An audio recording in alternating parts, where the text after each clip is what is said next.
Yeah! They squabbling out here now. Yeah! The last thing I'm going to address very quickly. This means that people are lying. If I was lying, you would be able to find something that contradicts what I'm saying. I made no plea, and there is no plea for child molestation on my behalf. I never plead to no child molestation, and I never made a plea in the first place. These are lies. 5 minutes later.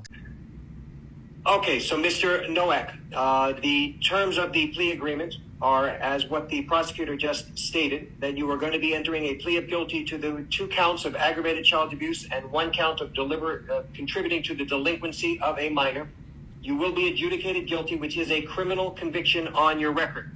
Do you also understand, sir, that by entering into this plea that it may subject you to involuntary civil commitment proceedings set forth in Florida statutes 394.910 through 394.931? Do you understand everything that I've said thus far? Yeah. Okay. Now, I want to also advise you, sir, that you are going to be sentenced to 7 years in state prison, to be followed by 10 years of reporting probation. In addition to any of the special conditions of probation, you will also participate in and successfully complete a mentally disordered sex offender treatment program. These are lies.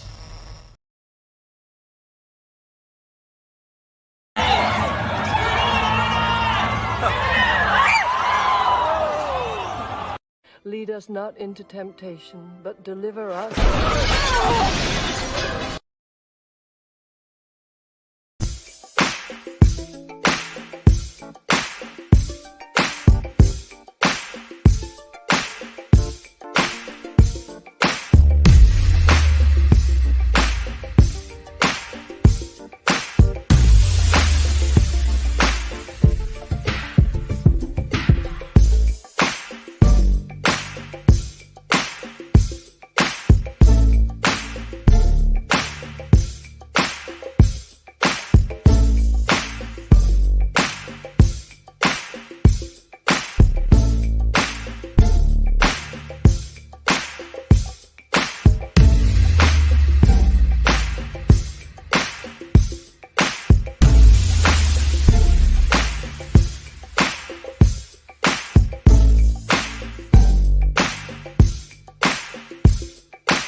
tick faster. That'll be the hour they knock the slick blaster. Tick dastardly, a monthly with sick laughter. A gunfight and they come to cut the mix master. And living the true gods, giving y'all nothing but the lick like two broads. Got more lyrics than the church got ooh lords. And they hold the mic at your attention like two swords. Or you the one with two blades on it. Hey you, don't touch the mic like it's AIDS on it. All right, welcome once again to the beatzillapdx official show. I am your host, beatzillapdx officially, and this is the weekly wrap-up. And hopefully everybody is doing well, and hopefully all of y'all out there that are watching this broadcast right now have already hit the like button and have already hit the share button and are already subscribed to this channel. And hit that notification bell. That way, anytime this channel goes live or a video is uploaded, you will be notified. And so with that being said, of course, we will bypass one of the normal parts of this broadcast because this is not live. It is premiering instead because I have things to do, so I have to record this early.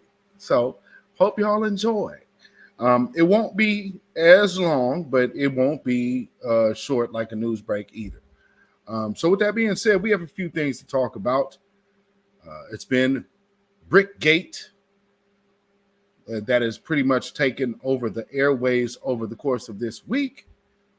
Also, Danny Masterson from That 70s Show, white guy, got 30 years for R, that SA, that assault that goes with the R word. And so, needless to say, he's done. Also, Enrique Tarrio also got 22 years. He got 22 years this week. Shout out to you, Enrique Tarrio. Broken tools even come when you still identify as white, but they know you're not. So, and also, things have came out about the Brickgate woman, that she has been known to run a scam or two, and this exact same type of scenario with the exact same type of outcome also happened 3 years ago, back in 2020. She had a GoFundMe for a Muslim woman being assaulted. And it's very interesting that they're holding on to the Muslim woman thing. Because that's good, because she's a Somalian Muslim woman. And as we have tried to say and make very clear in our community, the Foundational Black Americans, we don't condone anybody being hit in the face with a brick, especially sucker lame stuff like, oh, she didn't give me her number. That makes no sense. I don't know anybody doing that because we got it. Like I said before, there's enough swagger in foundational Black American men that you don't have to be doing all of that. Here's the different thing, though. I want y'all to notice, for the people who are trying to condone it, it's not really their community. So it's people outside, from outside perspectives, literally living vicariously through Somalians that don't identify as Black. And because they got dark skin, you just can't let it go. And so it has to do something with interpreting man culture. So if you guys have learned or noticed recently, with this movement, there's been a whole lot of talk about men. And it's blanket. First it was Black men. Now it's becoming a man. Because see, what they're trying to do as they go into this next phase of their gender warring, see, using the blanket term of man, that assists the argument to say the Black man is acting like the white supremacists. That's what that's setting up. So just be mindful of that when you see people doing, like, because you're hearing it, the same phrasing. And shout out to our brother Afro Elite. Last night he played some clips on his broadcast that some of that I'm gonna have to revisit, because we have to notice patterns, and noticing these patterns are important. And so when you see, I guess why is this doing this? Okay. All right. When you see the same pattern over and over and over again, or you're hearing the same phrasing over and over and over again, gotta kind of wonder why.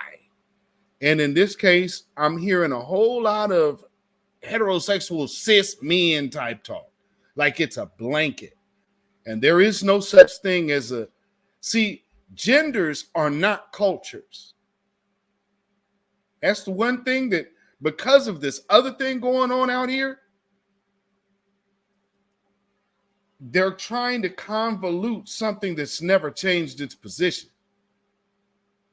And that is what we call ourselves, men and women.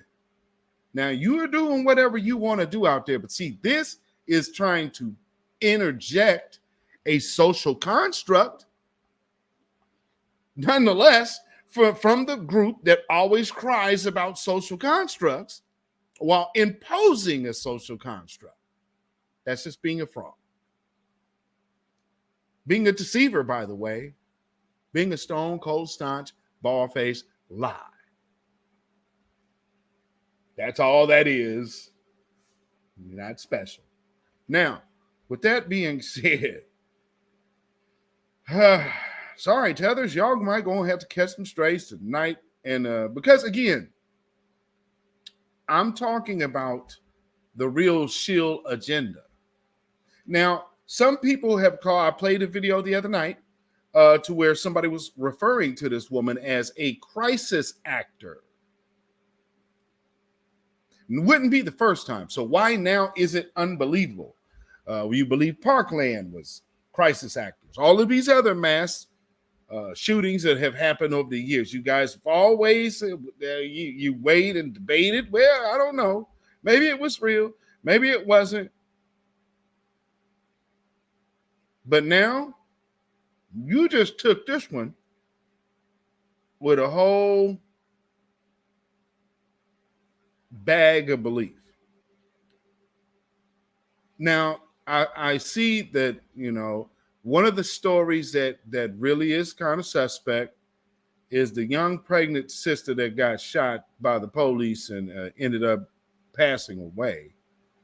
There's been more footage that has came out about her.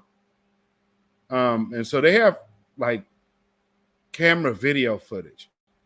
And from what I seen, and I didn't get a chance, so don't quote me on this or don't get me wrong. But it did appear that maybe she did actually lift some liquor up out that store. Again, that does not justify her being deleted for petty theft. So even if she did steal, taking that woman's life and the life of her unborn child is absolutely not warranted. I don't even understand why you would. It's a liquor store. People rob liquor stores all the time. Not saying it's okay. But you're walking up to a lady who stole liquor, potentially or allegedly stole liquor, and you're walking up to her with your gun out. That right there makes no sense. Coincidentally, all of these Protect Black women have kind of went a little silent on this. Amazing, isn't it? So this, because and they got the dash cam video, or whatever. I don't know why they real confident about this. Like, we're justified in doing this. Don't look like it, because again, it's petty theft. It's not grand larceny. What do you need a weapon on somebody? Number one, you see what car she's driving. And so you're going to stop her there. Why not? Oh, well, they said you stole something. I have never seen police stop anyone. Matter of fact, they will tell you to make a report. Was it anything, oh, it's just a few bottles? No police is walking up to no pregnant woman over no petty theft. They're going to tell the owner that's what you have insurance for. So it really does not make any sense that these two officers was, number one, get out the car, get on. All of this was absolutely unnecessary. Prior to this sister situation, there's another sister that did survive her encounter with the race soldier for no reason again. Pulling her out the car while she was literally sitting in a parking lot. Threw her on the fade, threw her on the ground. Now, I will have to say, she was given a little bit of resistance. And I don't really blame her because the situation that she was put in made no sense. And she's trying to get clarity from the officer. He's not giving her any, but he's really clear on telling her that he's going to punch her in the face. And so then he proceeds to punch her in the face and sounds like he broke her jaw. I'm not hearing a whole bunch of protect black women. It's kind of odd. Now, here's this situation to where, and I got to say, shout out to the sister on Twitter. What is this sister's name? Let me shout this sister out because she been at this story. She has seriously, ferociously been at old girl. Let's just have any sound to it. Can I get this? Oh, I bet I can. Hold on. Okay. Hold on. Let me go here.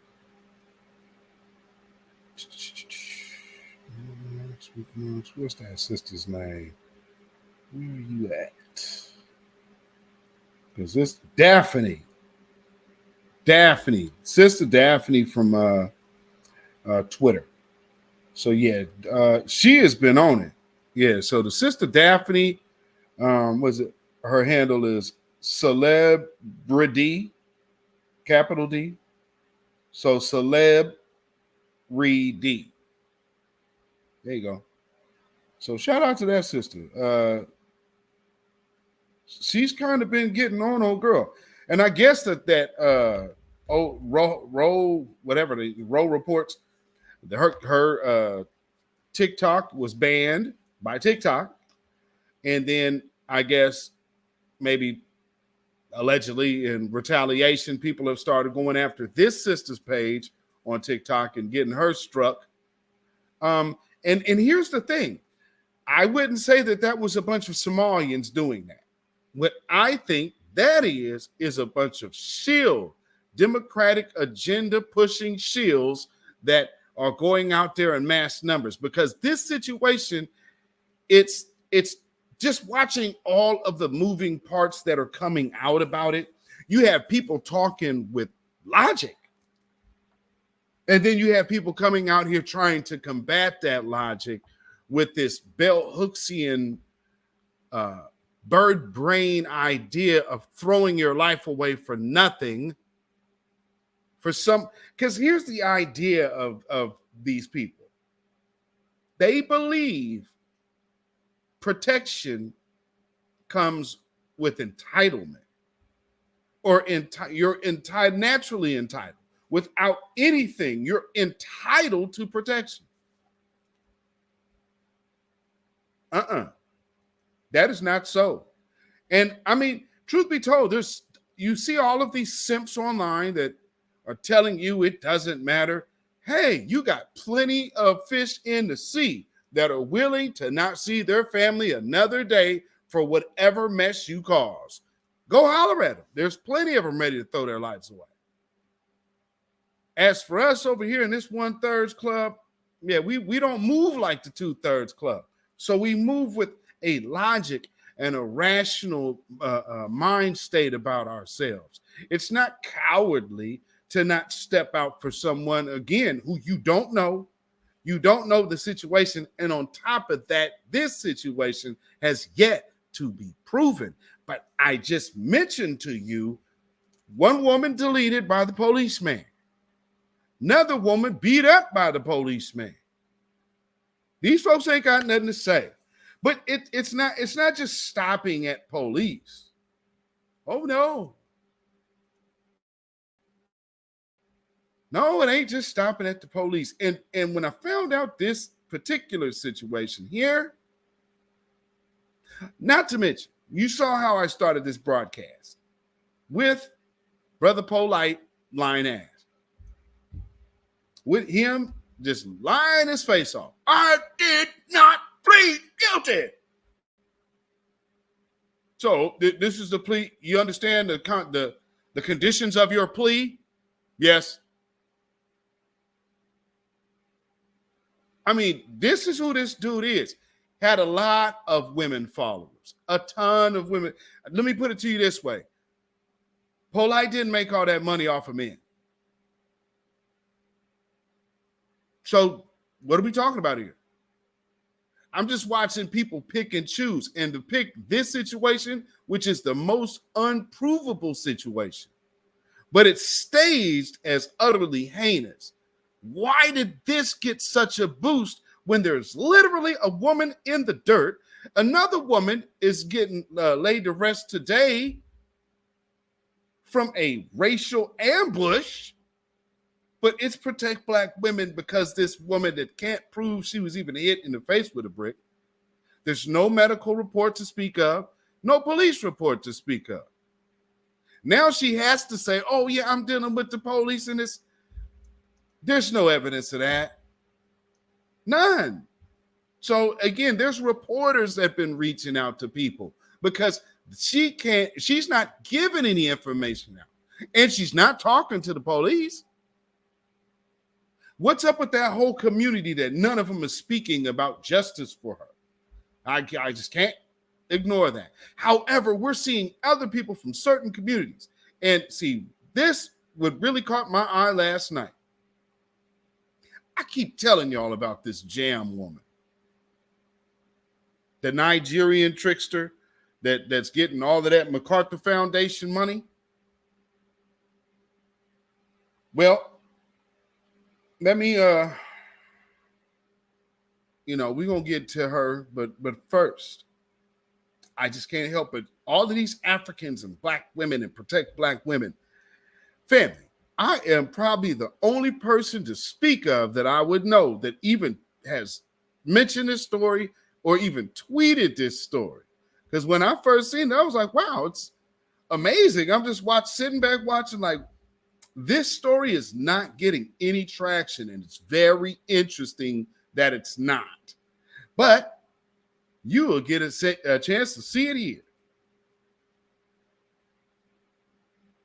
Third was arrested for attacking an ex-girlfriend here in Greenbelt, only 2 days after Mariam Sila's disappearance from around the area here of Ram Hills Park in Greenbelt. It was that arrest that led investigators to a white pickup truck they say a witness spotted near where Ms. Sila's dismembered body was found dumped near a stormwater management pond near Joint Base Andrews.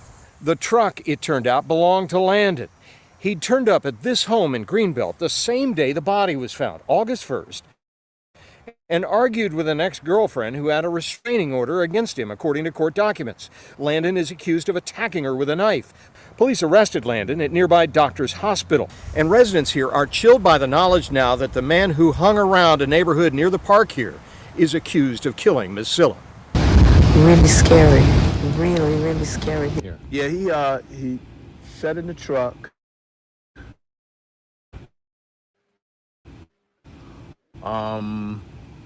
Just sat there. He meant getting in the truck,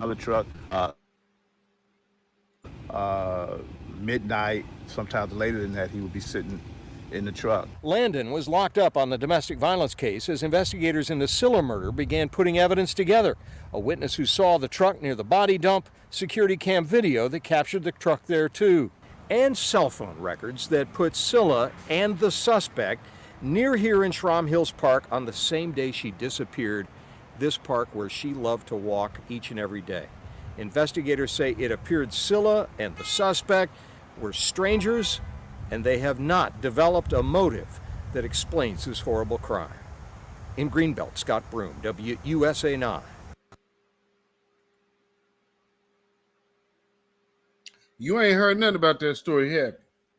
Now, here's a whole African, a Muslim, attacked by a very questionable suspected. I don't. And people, why would you suspect it? I'm just looking at him, and maybe I'm judging a book by the cover, but I'll say suspected white supremacist. And he goes and argues with his girlfriend after he dismembers this woman.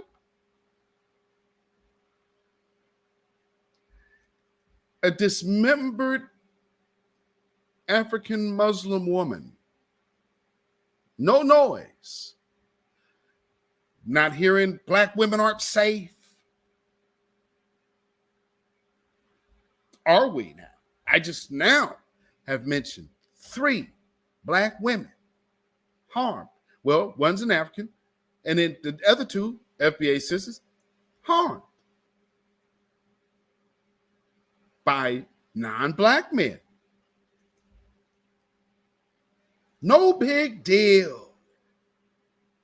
2 of them are deceased. One buried today. So actually, I'm sorry. That's 4 women. Not catching the same smoke, though. Just something to be mindful of. Because it seems to me that maybe this situation is being used as a smokescreen to get past these other real situations. Because this is a perfect setup for the agenda. But maybe I'm just overthinking it. I don't know. Possibly. Probably not, though. But here's more. And let's take a listen to what her sister has to say. The victim, Madame Mariam Sila, and her sister, Fatih Touré, are devout Muslims, originally from the Ivory Coast. It's difficult, but we have to forgive. Touré told me today her faith demands forgiveness. Even in this extreme circumstance, 33-year-old stranger Harold Landon III, accused of killing and dismembering Madame Sila, who was out walking in Greenbelt when she disappeared on July 30th. Mariam is fine where she is, because she is with God. Fatih Touré saying today that she is coping with the horrible murder of her beloved sister through a lens of religion. Everything God is doing is good. It's difficult to accept. Touré is now preparing for a community outpouring at a funeral planned for Friday at the Diyanat Center Mosque in Lanham. Many parents at the Kennedy French Immersion School in Greenbelt taking the cue from Touré when counseling kids about the unthinkable way their beloved third-grade teacher was murdered. Melinda Conrad Brown has an 8-year-old boy. He was pretty shocked. He's like, Mom, why would somebody do that? So I said, well, there is evil in the world, but there's always good in the world too. While it may be hard to forgive, it is something that we have to strive to do. And our forgiveness will make us a stronger people, stronger than the evil in the world. Madame Touré told me today how deeply grateful she is to the school community for the searches they conducted and the outpouring of support that she's received. School authorities are focused on counseling kids and staff, who parent Melinda Conrad Brown told me remain badly shaken. In Greenbelt, Scott Broom, WUSA 9. So they're ready to forgive, and forgiving makes things better. So then that what does that mean then? In this situation, is somebody going to forgive are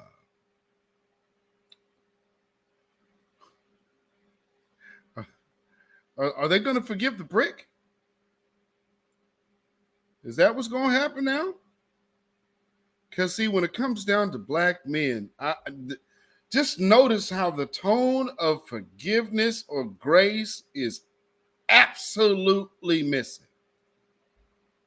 When it comes down to black men, there is no talk of grace. Is it?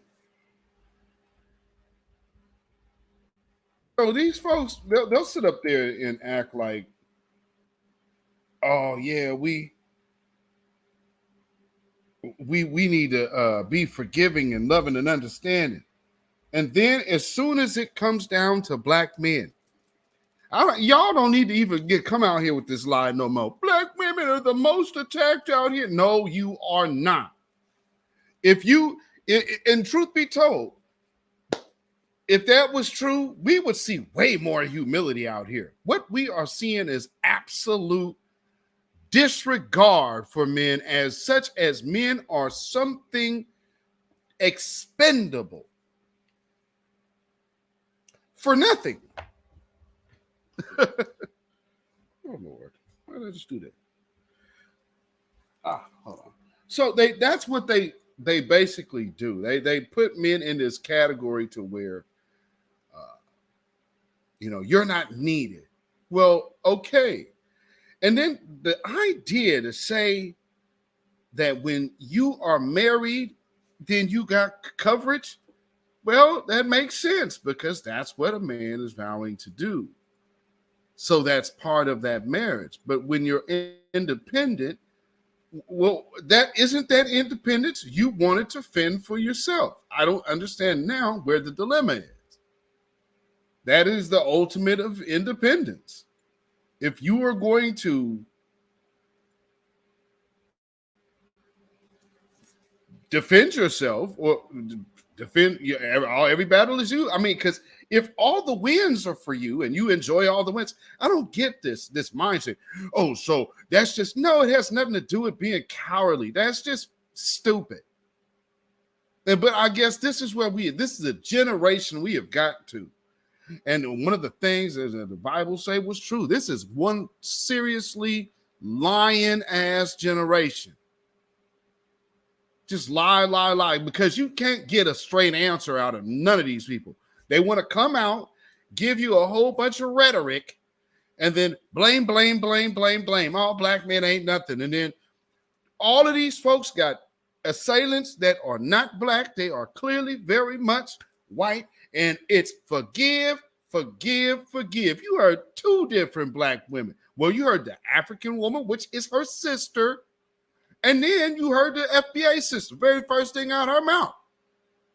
We got to forgive because forgiveness makes us all better people. Okay, then. Well, I'm going to need y'all to start showing some grace and some forgiveness to sisters like this. So let me clarify this. Are y'all telling us that if you are not related to us, if you are not dating us, if you're not having some sort of physical relationship to us, if you don't find us attractive, if you don't find us polite enough, kind enough, quiet enough, that our lives are not worth protecting? Is that what you're telling us? Is that the precedent you're setting? Yes. The same way women will say, you're not my family, you're not someone I'm romantically involved with, you're not tall enough, handsome enough, rich enough, smart enough. I don't owe you a smile. I don't owe you words of encouragement. I don't owe you respect. I don't owe you any kind of gratitude. Men will hold the doors open for women and they won't even say thank you because I don't know you. The same way when you see a man down on his luck, you judge and laugh instead of offering him words of encouragement, speaking life into him. Why should I do that? That's a stranger. Things that don't cost you anything, you will not give to a man that you don't know, you don't want. But y'all expect these men who don't know you, don't owe you anything, and they have their own families at home that they need to get back to. Y'all expect those men to lay their life on the line for you when y'all can't even give them a hi, smile, or a thank you. Oh, okay.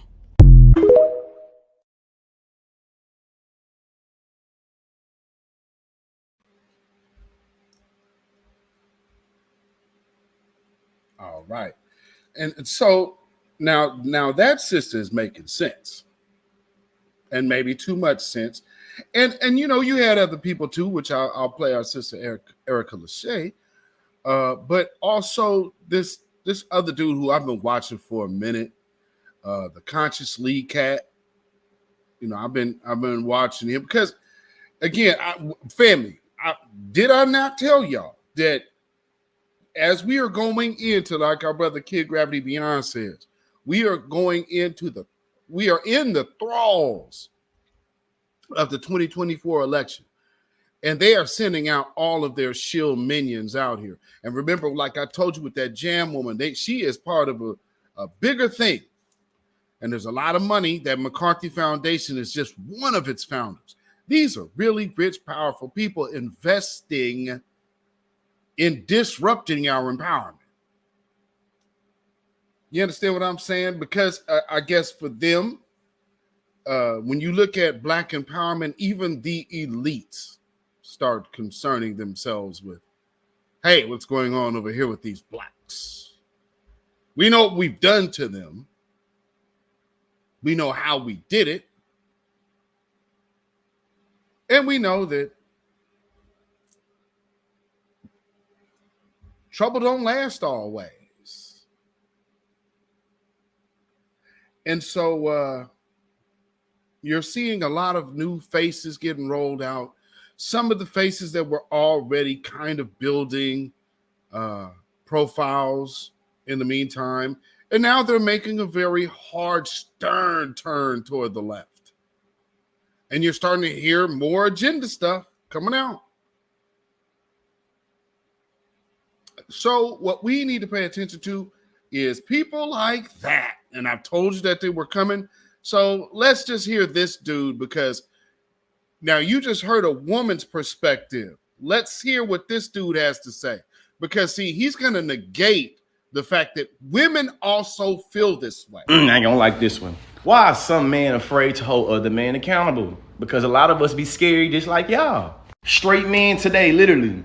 We can't intervene when women get assaulted by one of us. We might get killed or hurt. Literally. Queer people and women right now. So y'all agree that straight men are scary and violent now, and that's why a lot of us don't want to be around y'all.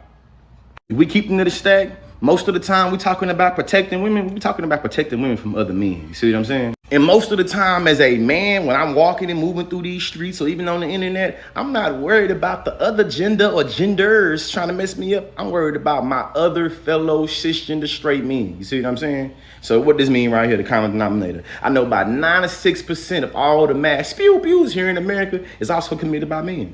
You feel me? As men, we know that when it go there and it's stuck there and it's up there, anything can happen. And most of us be like, man, listen, I don't possess that woman. I don't think she fine. I don't think I can transactionally get anything from her. So why should I put myself in harm's way? I don't got nothing to do with me. And what's crazy is a few weeks ago, we all were talking about putting ourselves in harm's way in the name of unity and camaraderie. And that song, August 5th, the Montgomery Brawl. And chairs and swimming and Aquaman and man.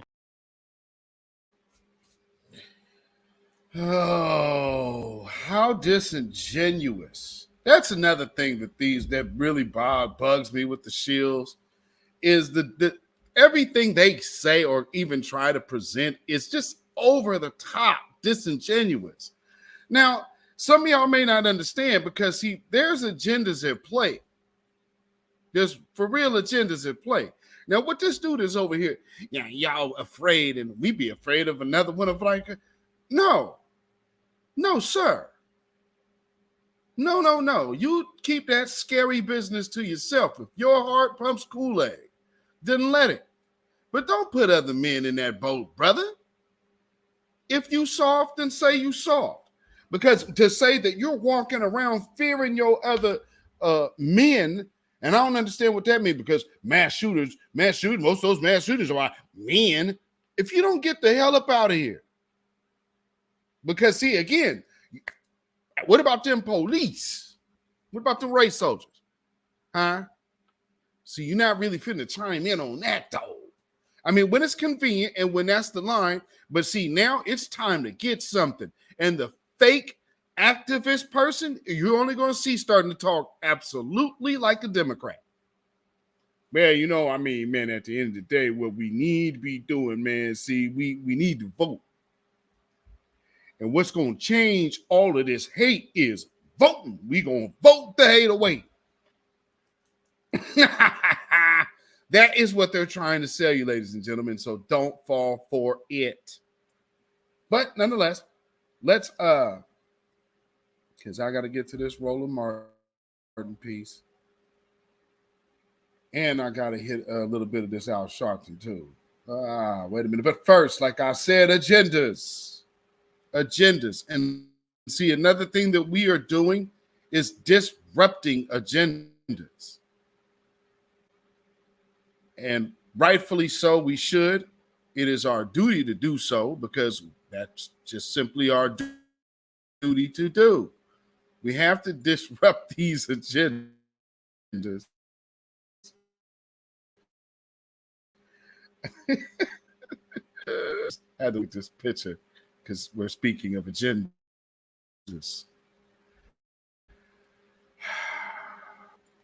These folks in Cali are crazy, and they keep putting black women's faces out front to go ahead and basically be the face for something. And it's just crazy. Matter of fact, hold on. Either you're gonna be either you're gonna be a big mammy, or you're gonna be a Caribbean. But see, again, I want to hear what he got to say. If he bringing gifts, then I'm gonna, you know me, I'm gonna take them gifts. Well, sometimes that's a Judas purse. And a lot of you have taken that Judas purse against your own community to push agendas like this. Calling a guy gay for dating a trans woman because she was born male makes no sense. The girl you're dating used to be a child. So are you that makes no sense. You talk about convoluting conversation. And what a weird who makes that reference anyway? So, I mean, that's questionable. But, this is the straight men must date trans women to combat hate, activist says. You are out of your rabbit ass mind. Yeah, you can keep that. You can sure keep that. Ooh-wee. Yuck. That'd be an ugly woman. Well, they probably consider themselves a woman, so they ugly. Shit. Yikes. But like I said, the agenda. And it's funny she made that reference about children because children are clearly their target. That parents affirm their children. They have since the dawn of time. Typically, it happens when their gender identity expression matches their biological gender. But what happens is when it doesn't, that's when the affirmation starts to wane. And that's what we're dealing with here. Although it's called the TGI bill, they're not mentioned anywhere in the law. What's mentioned in the law is the child's gender identity and expression and the parent's affirmation of that, whatever it is, because that is our duty as parents to affirm our children.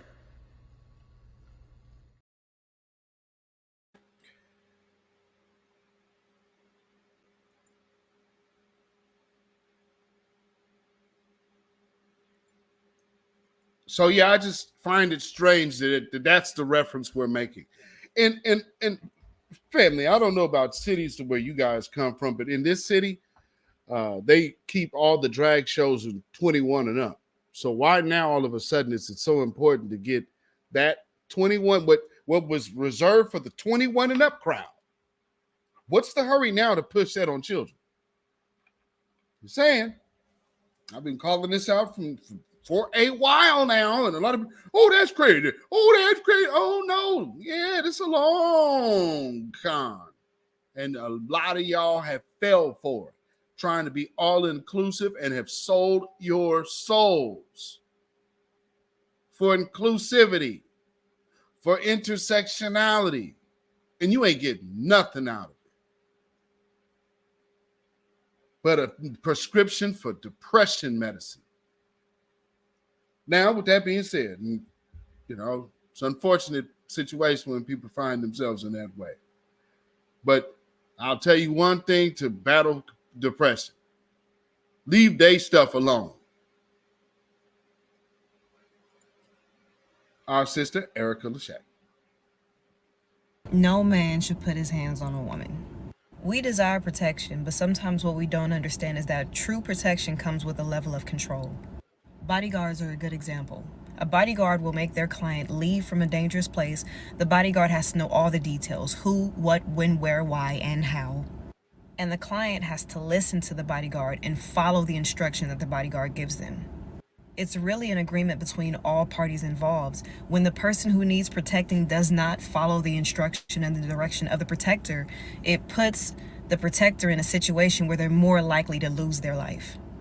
I have 4 brothers and a father, and I listen to their instruction even when they're not around. They have told me to stay away from certain places if I'm by myself or if it's late at night. They've also advised me not to be drunk or high in certain situations.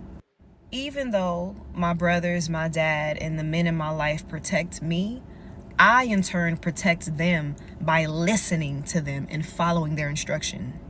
They don't have to come to my defense in some wild scenario, because if I listened to them, I wouldn't have been there in the first place. And this is another thing I feel like is pertinent to say, and I know folks ain't gonna like this one. I don't have sons right now, but when I do have sons, I'm gonna teach them that there's a difference between diamonds and dirt and rubies and rocks.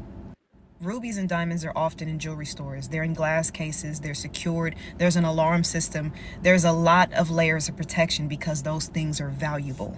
But you could pull over to the side of the road and find some dirt and rocks. Expecting a man to risk his well-being, his future, and his life on someone who does not see value in themselves or the man is asinine. That's a very asinine thing to ask. All I'm saying is, protection comes with a little bit of sacrifice. It comes with a little bit of control. And me personally, I feel that what I have to sacrifice and the amount of control I have to give up is 100% worth it to receive the protection that I've been getting my whole life. And, you know, as you could probably predict, she got a lot of backlash.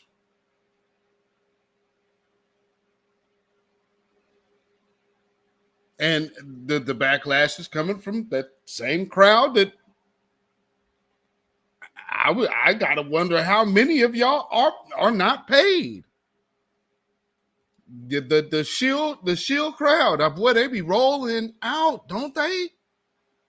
So real quick, family, you know, I wanted to address that part, and then, but there's more, because see, this is a very, very it's a very deep agenda.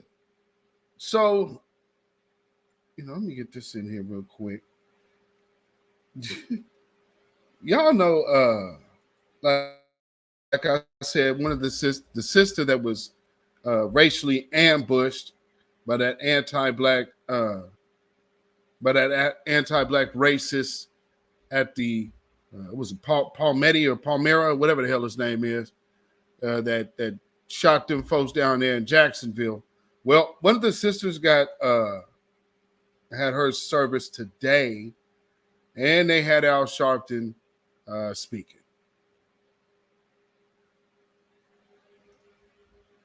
So let's take a look at that real quick. He did the eulogy.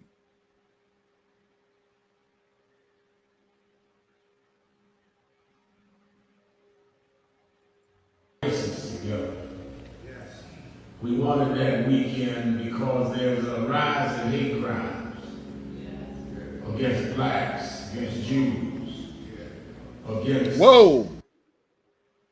See? How you go in front of all of these folks and do that, Al? That's atrocious, brother.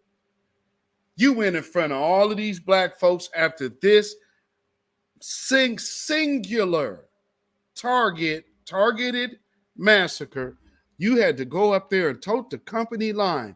This is what I'm talking about, the real Shill agenda. This ain't there's everybody involved with this right now. They don't have no love for y'all. Al Sharpton did his little walk-in with the mother, which that right there in itself was shameful. Like these people are they have no shame. None whatsoever. But let's hear more. Asians, against Latinos. 60th anniversary weekend of Dr. King's march on Washington Green. We didn't want it to be just a black march. We wanted to Joe Biden on you, just go in there and tell you about what you went through. Put the word out, and over 150,000. And as we marched, little did we know at the same time that we were marching, the same exact time that he pulled up the Dollar General, I was getting ready to stand up and speak at the march. We were partnered in that march by many of the civil rights group and the leading group for Jewish Americans down through the years, the president of the Anti-Defamation League partner. And all of us knew we get some extremists in all of our communities that would say, why are y'all working with them? But we can't stop hate unless we reach out beyond our comfort zone and fight hate together. But let me tell you something, same folk that hate. You can't join the people who hate you. That's what you can't do. See, this right here is again of getting you on this coalition mind. One of the main reasons why they are pushing the coalition line is because they need you to start accepting these illegal invaders that they're shoving down your throat. So you can vote for these people so they can rush these laws through to get them all kind of goodies and handouts while ignoring the black community. But see, we're gonna hear some more. Blacks mostly hate Jews and mostly hate Asians. A hater is a hater. What? And when we finally had got what happened here in Jacksonville, the word, and knew that it was a hate crime, we met with President Biden that Monday, Vice President Harrison. We said that we want to deal with these crimes. One just happened in Jacksonville. A week later, I got a call from the president of the Anti-Defamation League saying, Al, are you going down to Jacksonville? I said, yes, one of the families has invited me. I'm going to go. I don't care what day they do it, I'm going to be there. Reverend Green pastors, one of the families, and I said I'd come. And Bishop McKissick is a member of our national board, and I believe that he and we'll go and ask Kim, can we come together?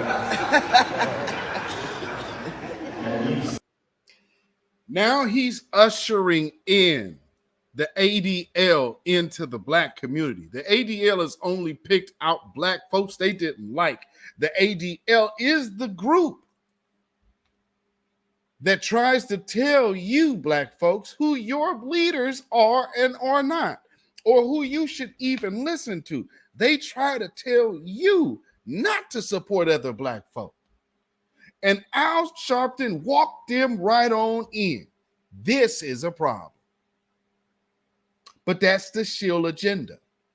So using this momentum to waltz Jonathan Greenblatt and give him some face time from all of these black folk. Let me see. I'm just skipping forward a little bit. Oh, so he's down there. He's right there on the front row. Let's see. Let's keep doing a little skipping here. Responsibility about gun law. Oh, wait a minute. Hold on. Book of Ephesians 6 and 12. It reads, for we wrestle not against flesh and blood, but against principalities, against powers, and the rulers of the darkness, and the world, and wickedness in just like you. Just like you. May God add a blessing to the reading of his word. So one thing he just wanted to let you know, ladies and gentlemen, this sister that you're burying right now by way of this racial ambush and an AR-15 and bullets, well, the weapons of our warfare are not carnal.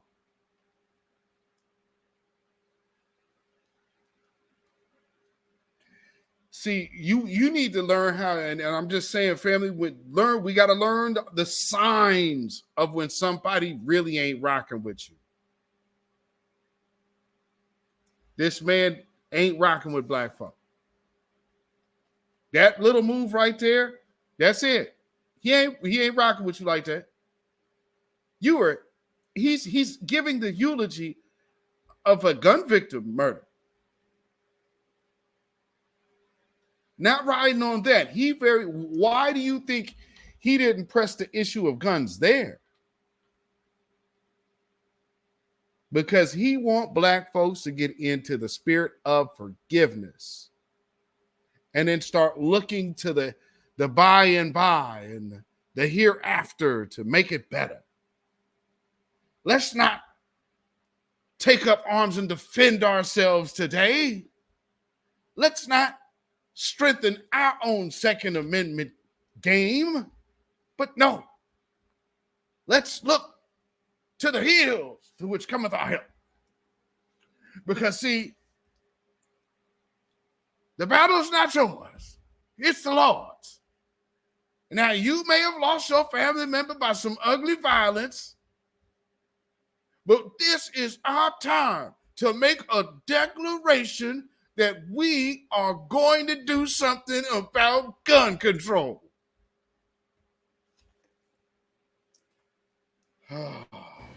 I saw last night on the news, a man went to your governor's press conference.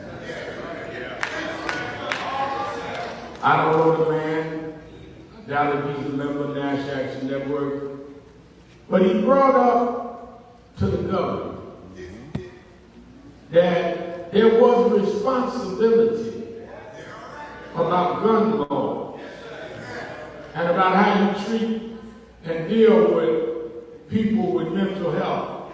And the governor got defensive and snapped at him. And whether the man was in or out of order, the issue is that this woman and her father, this young lady's father, and the other third person, we at funerals would deal with their life and be sure that we have. But we also ought to deal with what killed them.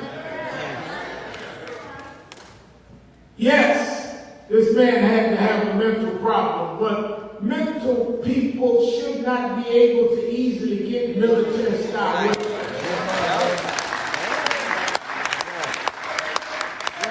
Talk about it. Wow! Should not be able to get AR-15 and put SWAT stickers on them. Don't say you're not. That's just a lightweight thing, right out. Man, you're responsible for deranged people being able to get military-style weapons. Deranged? This dude wrote a manifesto. He was not deranged. No. No, brother, no. See, yeah, and that's enough. I've heard enough of this thing. Oh, wow. Yeah, I can only deal with so much shilling at a time. And this next segment is going to be a doozy.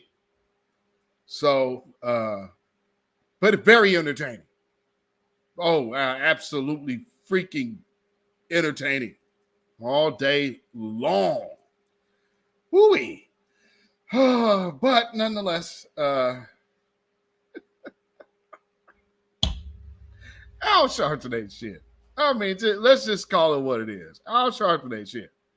He literally went in there, and instead of talking about this cat's racism, you let him off the hook talking about, you didn't talk about his anti-black racism. You're going to talk about his mental health. So you're going to do the crazy lone wolf thing on this dude out and to these people? Wow.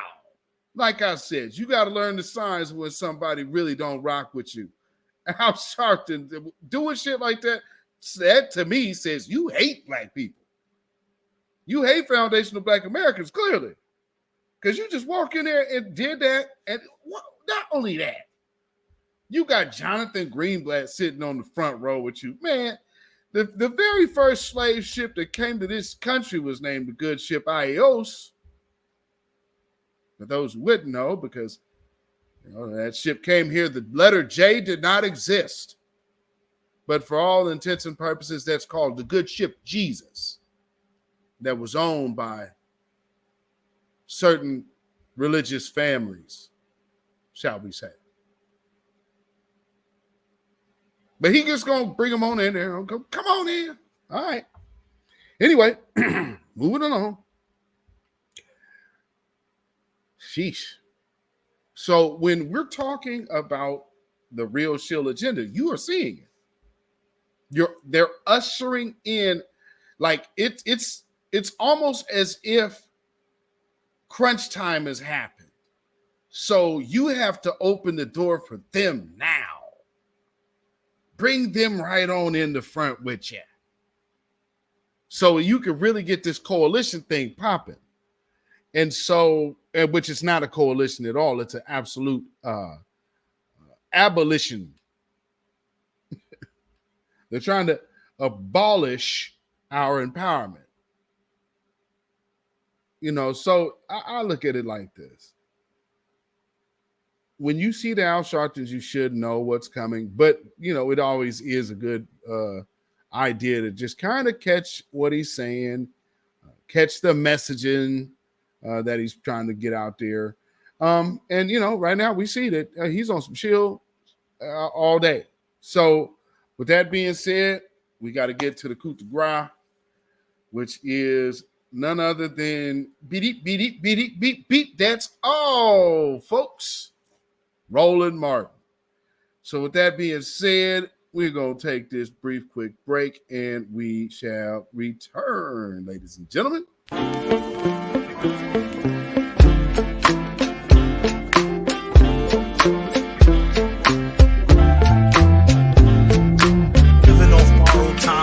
Tick faster. That'll be the hour they knock the slick blaster. Dick dastardly, a Muttley with sick laughter. A gunfight and they come to cut the mix master. And living the true gods. Giving y'all nothing but the lick like two broads. Got more lyrics than the church got ooh lords. And they hold the mic at your attention like two swords. Or you the one with two blades on it. Hey you, don't touch the mic like it's AIDS on it. All right. Okay, well, let's get to it. So Roland Martin had a panel, as y'all seen. He had a panel of these individuals here. And, typically you see they're all on the same page. Oh, you know what I did not do? Hold on. I got to back up real quick. I almost forgot. I got to get to something here. Let me play this real quick because we're talking about Shill agenda. So this individual is also part. So remember, I played the Erica Lachey video. Here's the response video. They're secure. That video was a part of the ongoing discussion about the woman that was hit in the head with a brick. In the video, the creator says that women must be okay with giving up control in order to receive protection. She uses the analogy of diamonds and rubies that are locked away in a glass shelf and protected versus the rocks and dirt that you see on the ground. Here's the problem with that analogy. If we're to take that analogy at face value, rubies and diamonds are inanimate objects that are violently plucked out of the ground and then put behind glass shelves for commercial commodification. So in the analogy, women must become inanimate objects in order to receive protection. These inanimate objects, this is essentially the objectification of women. Thus, the so-called giving up of control in exchange for protection is not really consensual and it's not really protection.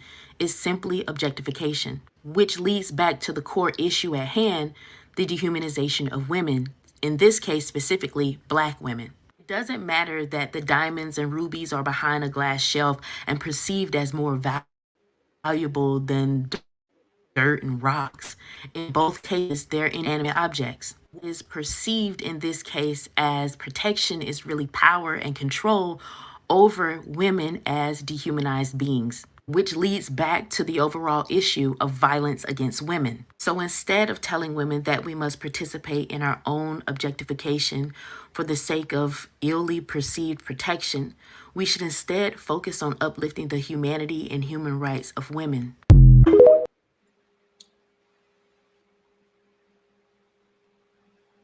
That woman right there, like I told you, anything that woman is affiliated with, you need to concern yourself. And this woman felt that it was her duty to come out. Now she doesn't really do videos like that. So why now is it all of a sudden important to attack Erica Lachey's idea? Why? And then the other conscious lead. Why do you think it's so important? Because they are attacking. They're not attacking her. They're attacking the idea because they don't want that idea of truth to stick, because it literally is, it strikes at the heart of bell hooksism. It literally shoots it dead in the heart because it just brings clarity to something that, see, when somebody's throwing ideas, so all you are having is logic and reason and logic and reason and logic and reason. You have a bunch of logic, you have a bunch of reason, but you have no wisdom. Which, because you have no wisdom, meaning you don't have no understanding. That's why most of these people that you interact with and they always want to try to get your attention online, they can never actually interact within the context of the conversation. They always have to make it about something else. That's all you've seen with this situation. And nobody, I mean, nobody, not one person out of all of these videos have I seen anybody talk about, hey, we need to go find that dude so we could get some charges on that guy. Not hearing none of that. Shouldn't this dude be, his face be everywhere? Like, I mean, we got all the internet sleuths all over the world. They be doxing people, whatnot. Nothing. Nada. And now here comes Jam to come cape for something. You think that it's a coincidence you're seeing her? No, sir. It is not. Women to diamonds, rubies, and dirt in conversations about whether or not we deserve to be protected. And there were a number of people in my comment section telling me I simply misinterpreted the analogy. Let's review one of the threads someone left on my comment section. No one deserves to be harmed, but that also doesn't mean that you have an obligation to save everyone. Those two concepts can coexist. Some people go out of their way to get themselves in situations that could have been avoided and then expect safety. If you're someone that is putting yourself in harm's way or making reckless choices because you have Big Brother or Dad to save you, that's irresponsible. So let's review what was just said, because we've heard all of this before. Number one, we don't have an obligation to save everyone. Number two, some people go out of their way to put themselves in bad situations. Number three, some people get in situations that could have been avoided.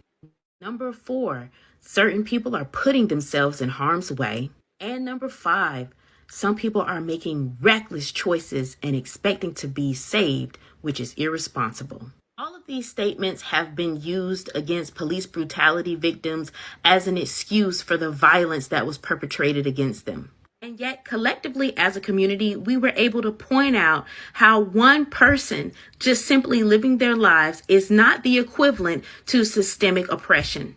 And it's not an excuse for the violence that stems from systemic oppression. And yet, somehow, when it comes to Black women, certain people cannot grasp this concept. So I'll say it again. Stop focusing on narratives that dehumanize and victim blame, and instead focus on making society safer and uplifting the humanity, respect, and safety of Black women. y'all really invested money into that? You thought that weak shit was going to be able to do something in this day and age? Man, without y'all backing her, she got nothing. And I mean, right now, that's about it. I mean, you got her up here doing TikTok videos. Really? You literally have her up here doing TikTok videos. And you know, again, and here's my thing with them damn Nigerians.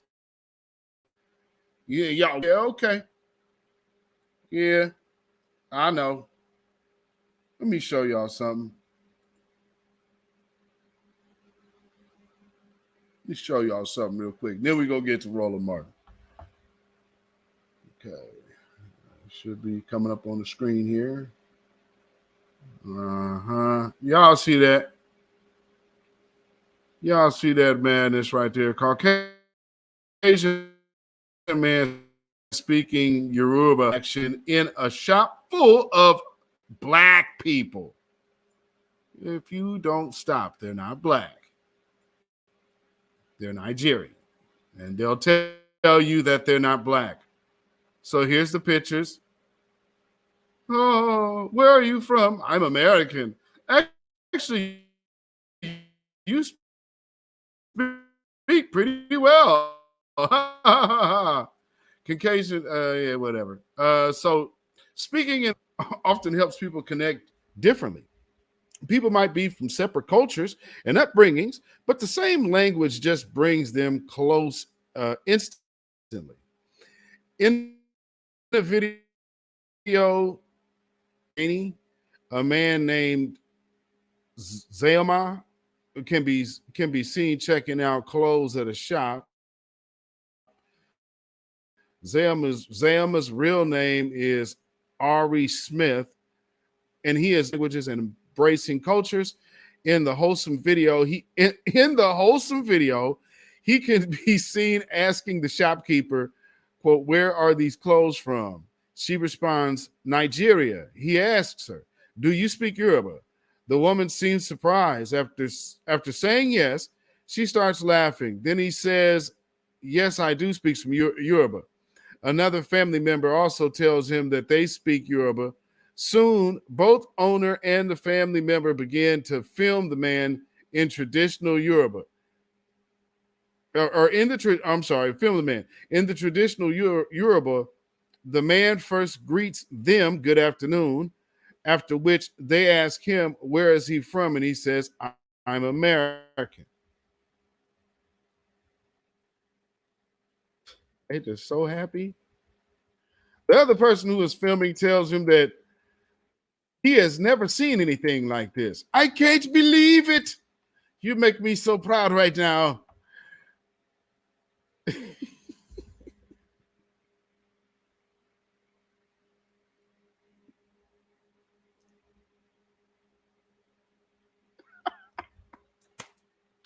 Doggone it, man. Come on, baby.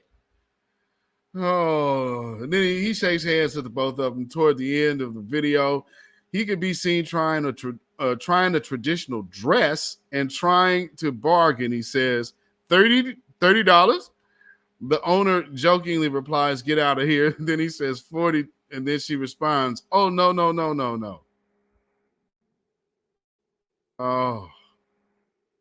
Oh, the video gained more than 60 million views and is captioned "White Boy Speaking Nigerian Language." People on TikTok love the heartwarming conversation that they had.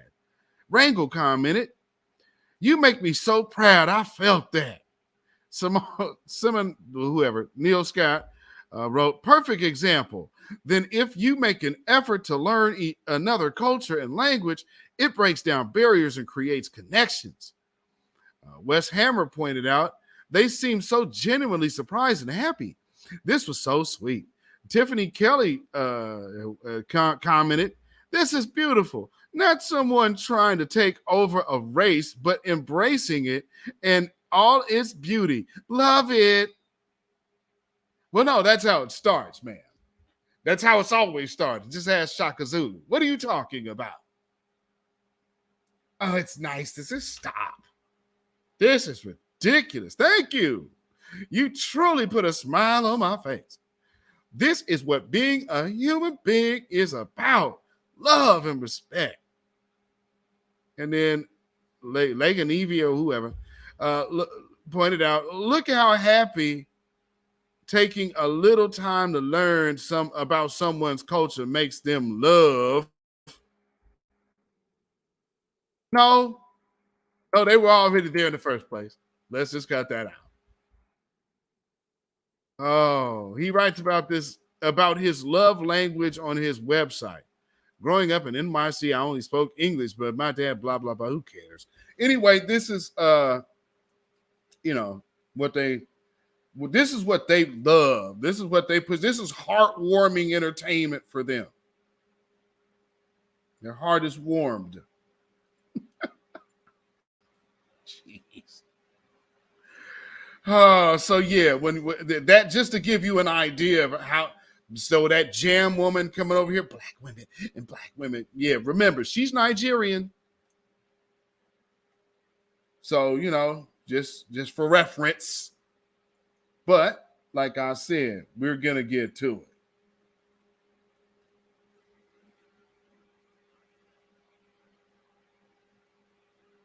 Oh, my bad. Hold on. Turn on the doggone sound. Okay. Let me get back over here. Fix that. All right. Yeah, but the reality is our politics is split. And I think, first of all, when you look at some of these polls, let's understand several different things. First of all, the poll that came out this weekend from the Wall Street Journal, that was with a Republican pollster who did business with Paul Manafort. So that poll is irrelevant to me, okay? It's an absolute bullshit poll. But here's the thing. If you look at any poll, many of the polls are also where they read it because a significant number of Democrats think Biden is too old. The point is this here. Barring anything health-wise, Biden is going to be the nominee.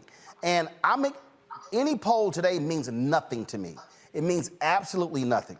What I'm looking at the fact is that when he steps out there, you're going to see, I think, in many ways what you saw 4 years ago, where Biden is saying this person cannot and will not and should not be back in the Oval Office. And he's done so many things since that you have independent voters, you've got other voters who are not going to be voting for Republican. I just simply think, absolutely, the best chance for a Biden re-election is to face Donald Trump. Yeah, no, I completely agree with you. In another way, you don't have where does he get his votes from? The Democrats aren't going to vote for him, even if they think Biden is right. He has a ceiling. Trump has a ceiling. Biden has a floor. That's a different deal. Exactly. Because those same Democratic voters that will say, he's too old to run, I want somebody else to run, I want somebody else to run against him. The bottom line is if Biden's on the ballot, Democrats are voting for Biden. It's a very different question. Then you look at the independents. Anywhere from 30 to 70% of independents aren't going to vote for Donald Trump facing these 91 criminal felony charges, right? So who are they going to vote for? In the end, whether they like it or not, they're going to vote for Biden and maybe someone else. There are not enough votes for Trump in order to win this general election. You got to believe that, and the trials are starting in March of 2024. So now I want to fast forward here. Hold on, let me get to where conversation kind of picks up. You see something. Of state results. That's what I'm saying. Who gives a shit if Biden beats Trump by 3 million votes in California? It doesn't matter. There are other states that he has to win. He's gonna win California. So I don't care about California in the national poll. I'm looking at how is he running in Pennsylvania, Georgia, Wisconsin, Arizona, Michigan, Ohio. How's he running in Florida? That's what I'm looking at. And also, what are these crazies in New Hampshire going to do who are now pissed off because the Democrats chose to go with South Carolina first and not New Hampshire and Iowa? That's what I'm looking at. So yes, I understand I understand your framework, but this is something that I think we need to step back. We're in a completely different world, and Robert's right on this issue. Like those old rules are out the window. And to answer you and Scott's question of where is Trump going to find these people, the same place he found them in 2016. He found people who have been off of the voting roll since the 80s. Now listen to how So this when I tell goes. you, like all my years of doing campaigns, where you're looking at voters who are high propensity voters or voters who are low propensity, and for your viewers, what that means is they're likely to turn out and vote. So he literally found people who haven't voted in such a long time; they were no longer on the voting rolls, and he was able to get them out. The second thing is Trump is not the same type of candidate as like a Mitt Romney. He's not the same type of candidate as a Nikki Haley, where he's going to need $1 billion behind him in order for him to generate enough interest and to get enough airtime for people to be aware that he's on the ballot. He is such a incendiary character in American politics. He literally doesn't have to spend $1 in advertising in order to go dominate the airwaves. We see that And that's a happen. In fact. fact, I would blame some of the mainstream media for his candidacy actually becoming legitimate during fall 2015. Because I remember the summer of 2015 when he was talking about running, he was getting into the race. As we went into the August, the 2-night special. Oh, I mean, I totally understand in terms of him generating attention. That's not my issue. What I'm saying is the biggest mistake that I see right now is having conversations on this poll says this poll says that. I think right now, again, I'm looking at states. I'm looking at how does a person perform in the states. But the other thing is, how do you shore up weaknesses? When Scott says, where's he going to get the votes from? This is what Trump needs, which is actually how he won in 16. It wasn't just he pulled out people who had not voted. You also had on the Democratic side depressed turnout. There were people who were like, I just can't vote for Hillary Clinton. So what you're facing with is the question is, are you going to see increasing turnout? Republicans are scared to death right now. Why? Because of abortion. They saw how crucial that was in 2022. It's going to be on the ballot in 2024. What I'm just simply saying is, for a lot of people, pump your brakes, calm the hell down, ignore all of these national polls, and the focus needs to be on abortion is not a main issue of the people. Teaching people about exactly what's happening. Because when you see polls that show 60 and 70 and 80% of people agreeing with policies that Biden has done, but then you see the same poll going, oh, people say the economy is going so bad. You're like, what the hell are you talking about? And so they have to deal with that. I'm just saying, for a lot of folks who are fretting, gas prices lately, this is going to be a Biden-Trump matchup. Unless something crazy happens on the GOP side, unless something happens with his health, that's who this is going to be. We better simply be prepared for that to be the matchup. But crazy is happening right now. Like, here's some breaking news out of Wisconsin. In Wisconsin, they're trying to figure out how to pull that female jurist that just won in the spring. They're trying to pull her off the bench. Impeaching, and that is the test case that they're going to roll out in North Carolina. Oh, yeah. The test case that they're going to run through with several of the southern states as well. So what we're seeing on the Republican side right now is they're literally manipulating the rules. Of course. In Georgia, they're actively throwing people off of the poll, off of the rolls. So Republicans right now, so their strategy isn't the typical fair gentleman strategy. No. Their strategy is what they've done. But their strategy is what they've done the last 4 elections. They want to decrease the size of the electorate. They want to ban ballot drop boxes. They want to have voter ID. We already know what they're going to do. But the Democrats don't have an answer for it right now. That's not true. Right. That's actually, Rebecca, that simply is not true. The marginalized, the LDF, Laws Committee, they have been winning in the courts. They literally have been beating them on many. Now, notice how he brought up the ADL. Why all of a sudden? See, did Roland just tell something? That what difference?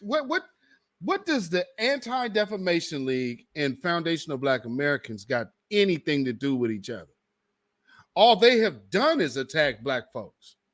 When they don't like them, they don't come to the rescue, and then they'll bring up the civil rights people. They can't really talk about anything past civil rights. You're talking 60 years. And so here he is, got to go sit on the front row now and save face for all of this money, puppeteer money they've been spending. But that's neither here nor there. Just find it strange. He drops their name. The ADL these voter restrictions. That's simply not true. Now, what you talk about in Wisconsin, yeah, Republicans are floating that, but here's the deal in Wisconsin, all right? And we talked about this on yesterday. You have a woman who beat the Republican by 11 points. It was a statewide race. Republicans make that move, then all of a sudden this race is on the ballot next year. You now could drive serious turnout next year as well. So we already know they're going to cheat to win. We know this. So what I'm saying, the White House hasn't listed out an answer yet. So when I talk about the Democratic Party, I'm not even really saying is we need to see what is the White House's strategy for actually beating back on. No, we don't. We need to. No, we don't. No, Rebecca, we can't wait on them. The White House has an answer for it right now. But here's Rebecca. Here's my whole point. We don't need to wait on the White House to give an answer. We already know what our answer is. And this is what I've been saying to all our people. Do not give money to political campaigns. Don't send money to the DNC. Send that money to third-party groups who are going to be on the ground. I'm not waiting on Biden-Harris campaign to say, hey, here's our plan. So basically what he is saying is, get out there, work for free, do this so maybe they'll look at you and give you some money and then, break you off and you'll be able to get a good government job at the end of the day. So what you need to do is you can't wait on them to tell you anything because we need to get our folks up out of here to vote for the Joe Biden and Kamala Harris now. Now, see, whatever we needs to do, we just needs to get something to do it.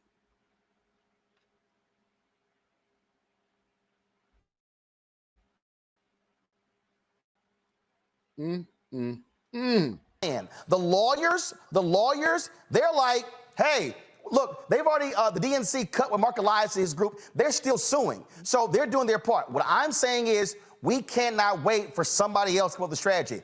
I'm saying to our audience, it's going to be Biden versus Trump.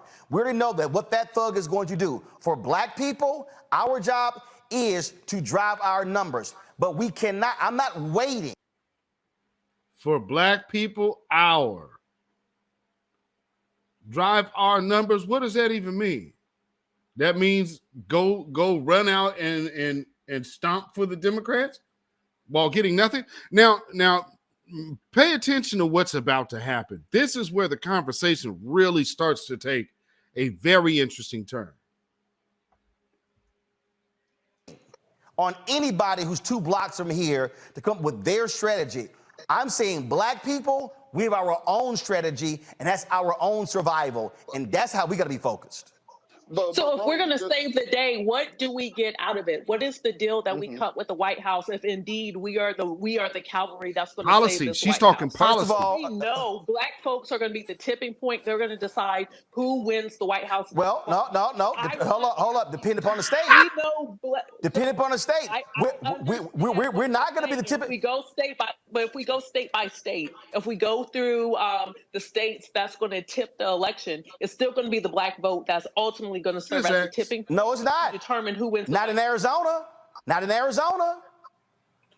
So not in Arizona. We get Virginia. We get then what does this we mean? don't need Arizona. No.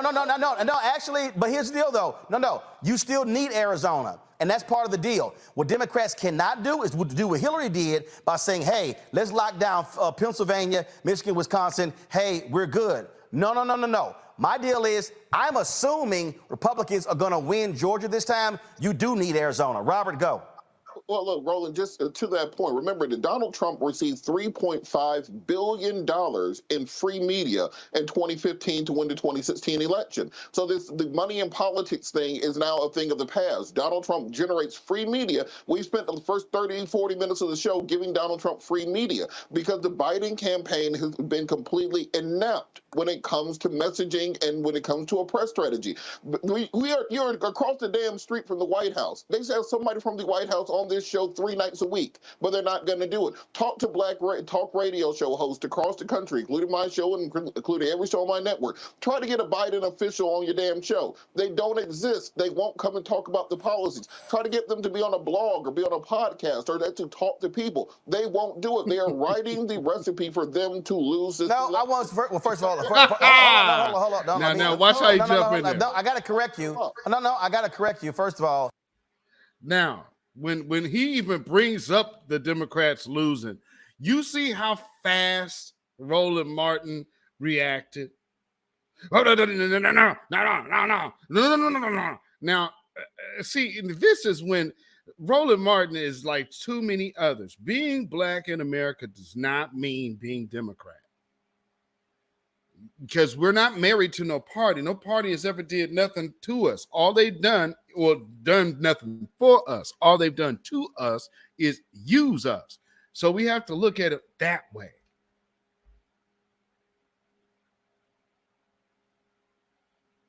We ain't got a problem having them on. I'm deciding who I want to have on. I'm not accepting just anybody. So that's first. That's first and foremost. Because also, I get the emails all the time, them offering up folks, so I'm not always saying yes to somebody. That's one. But this is what I'm also saying. I'm saying I'm not interested in waiting on them.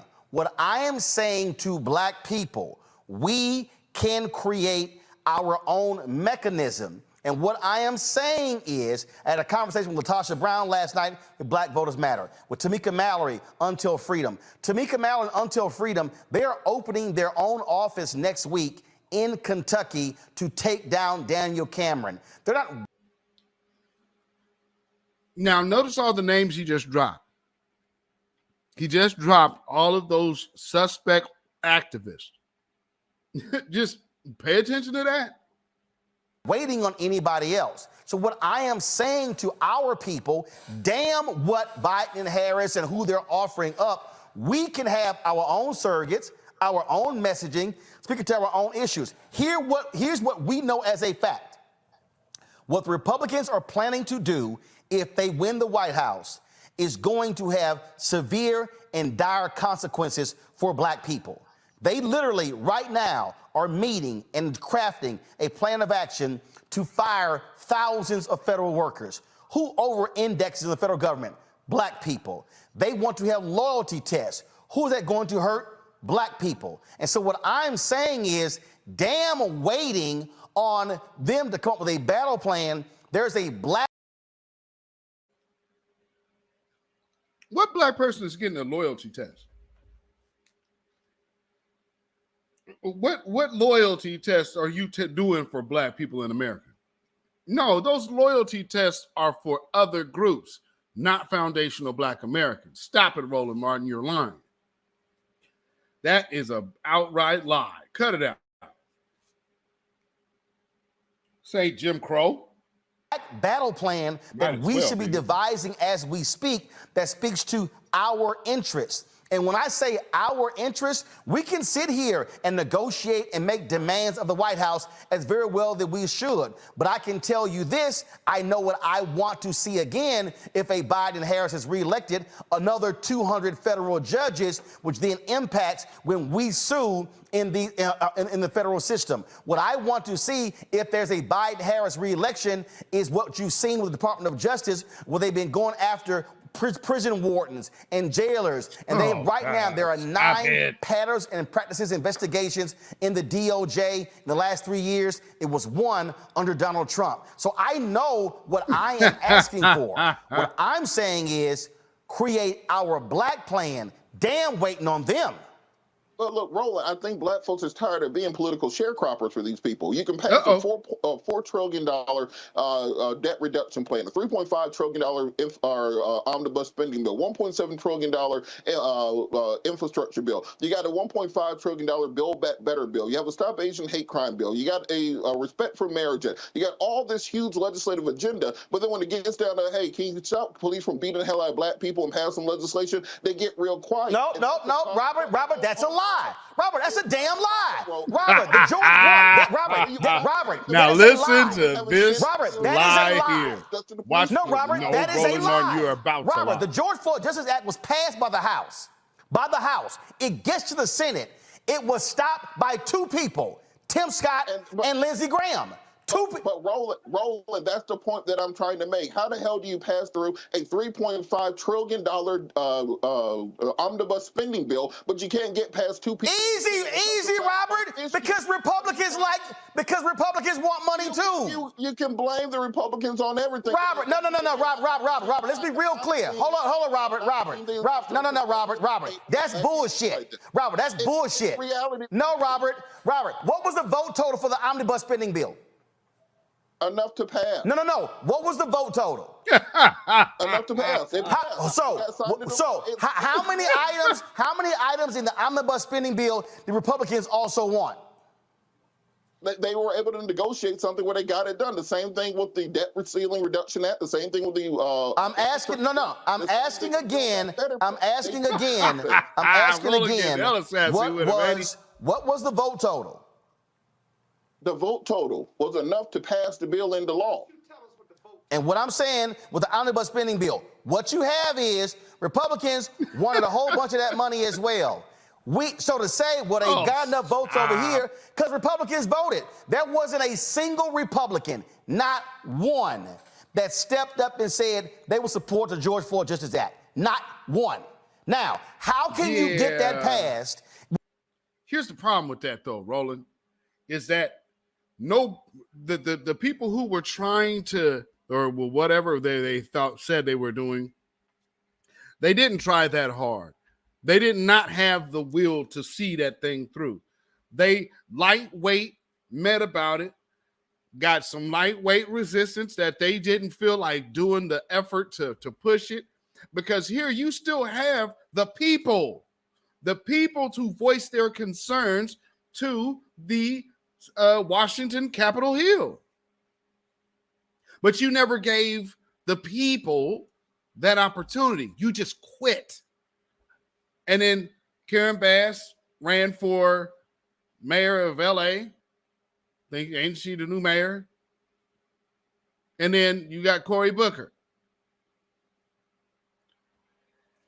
whose biggest claim to fame will be, I was dating Rosaria Dawson. Yeah. Okay. Oh, Lord.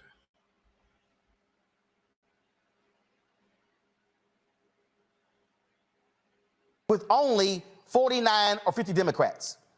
The way you get it passed is you negotiate the same way they did with all the legislation they got passed. You could negotiate. You could not negotiate. What are you talking about? Robert, where the fuck were you? Robert, Robert, two people were were negotiating for the Republicans. Lindsey Graham and Tim Scott. Two people. We have it on record where two of the police unions said, the Fraternal Order of Police was one of them. They said, they contradicted Tim Scott. And they said, not one time did we see Democrats want to defund the police. Tim Scott says, well, the sheriff in my state said, I disagree with this. That's how it got killed. Tim Scott and Lindsey Graham promised the families. I talked to them outside of this building on the anniversary of George Floyd's death. He promised them, we are going to get the Republican votes. They never did. So you can't pass a bill where you need 60 votes if you can't even get one Republican. Well, you never can pass a bill if it never goes up for a vote. So again, because if you put it up for a vote and then they all vote against it, that is also more political leverage. So it was never about getting the George Floyd Policing Act done. And Roland is trying to use all of this loud talking gibberish to smokescreen the simple fact that these dudes quit.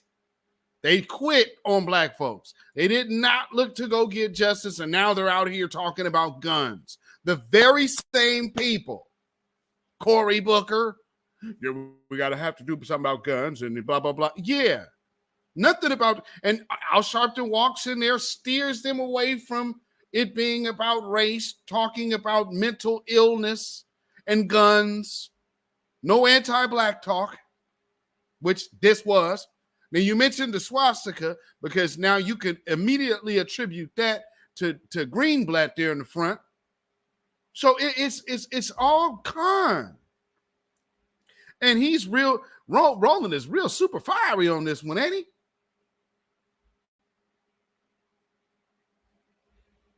Super fiery, sassy and spicy. Negotiated for months. Those two could not get any other Republicans, and they killed the bill. So let's stop acting like Biden and Harris couldn't do anything and get it passed when Tim Scott, Tim Scott is the reason why there is no George Floyd Justice Act. We got to be willing to say it and not run from it. Look, Roland, the point that I'm trying to make is... No. You said they couldn't get it done, but you got to explain to black people why it didn't get done. Let me explain why they didn't get it done. Look, Roland. That you're Look, wrong, Roland, just on this wrong, point. You're right. Scott, hold on. Okay, Rob, make your point. I'm going to Scott. Go. The point I'm trying to make when we're talking about negotiating things, the giving and taking. Let's take the debt ceiling. No. Stay. No, Robert. Stay on the George Floyd Justice Act. Let me give you the example that I'm trying to give you. They were on Won't the let debt them ceiling speak. deal. They were able to get people like Marjorie Taylor Greene and Kevin McCarthy to vote for something that was against their entire caucus. Take that for a point. We've heard Republicans talking about reforming the Department of Justice, reforming the FBI. Roll that into an omnibus criminal justice reform bill where you say, we'll reform the DOJ and the FBI if you incorporate that into the George Floyd Justice and Policing bill and also the Tyree Nichols Duty and Intervene bill. And that's how you get the votes that you need to have a compromised bill. Robert, you're talking. Now that's hard policy right there. That's hard policy. He gave him a brilliant breakdown of how you could present something, right? You know, funny thing, later on in this broadcast of his, he actually has an interview with Amanda Seals. Energy completely different.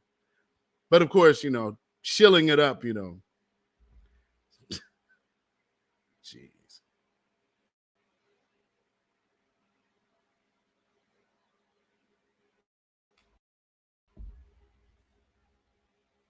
Robert, you're talking about the House. It passed the House. The House ain't the problem, Robert. It was the Senate. The House no, it wasn't the Senate. It never got presented. In the House. Robert, listen to me, Robert. Robert, listen to me. All they needed, Robert, in the House was a one-vote majority, 218. That's all they needed. In the Senate, they needed 60. Let me say it again. In the House, all they needed was 218. 217 could be against. It passes. That's 435. In the Senate, they couldn't do 50-50, and Kamala Harris breaks the tie. They couldn't do 51-49. They had to get to the 60-vote threshold. The negotiation that you're talking about, you say they should have done, they did that. We had Congresswoman Karen Bass on this show. We had Senator Cory Booker on this show. They were the lead negotiators. Everything they put on the table, they could not do it. It was Senator Tim Scott who came in and said, oh, y'all want to defund the police? That's a bridge too far, and he killed it. He didn't even call the family members to tell them if they were stopping negotiations on the deal. That's what the hell happened. So I'm trying to figure out what the hell he's talking about that you could have somehow got it through the Senate when they clearly did not want the bill at all. Because they got everything else they want to do through. You can't tell me you got everything else on your agenda done, but then when you get the black folks... You didn't get everything on your agenda. I ran out of steam. You didn't get everything on your agenda. I got infrastructure done. I got the debt ceiling done. But black folks, wait, just vote for me one more time and I'll get to you next time. No, that's not what it is. What it is understanding the very people who are against you, and when a Senator Tim Scott... No, Roland, it is not. Because by that thinking, all of them are against black people. Because they didn't get shit done. So give me you stupid fools. Yeah, with your fervent anger, you might a little overlook that one in that last statement because, yeah, there's that. Stupid fool.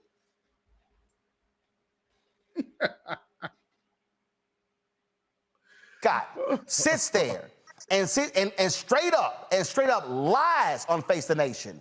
And then when I text him, he couldn't answer when I said, wait a minute, their proposal was the same one you proposed last year.